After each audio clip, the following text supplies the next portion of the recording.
आपल्यासोबत शिवसेनेचे प्रवक्ते संजय शिरसाट साहेब आहेत। सर, माढ्यामध्ये जे विद्यमान खासदार आहेत त्यांना भाजपने तिकीट दिल्यामुळे मोहिते कुटुंबातील अनेक सदस्य शरद पवारांकडे जात आहेत, प्रवेश करणार आहेत, काय सांगाल?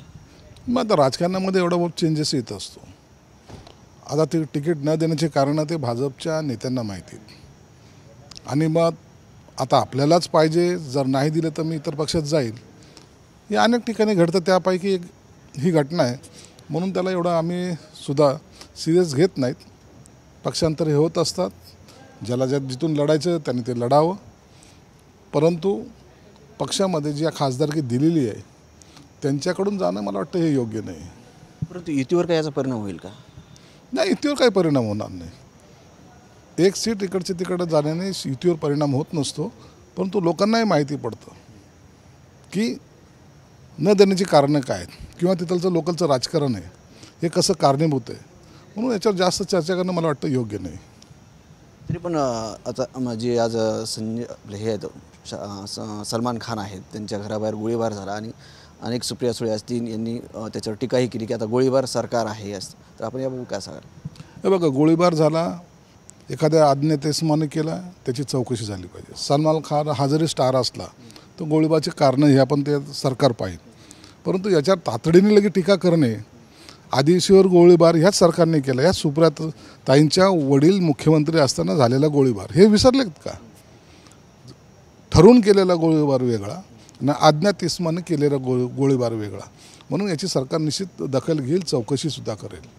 जरांगे पाटलांचं एक स्टेटमेंट आहे की समाजाने अपक्ष उमेदवार उभे करण्यापेक्षा पाडण्याचे काम करावे, म्हणजे समाजाची ताकद कळेल, याकडे कसं बघताय?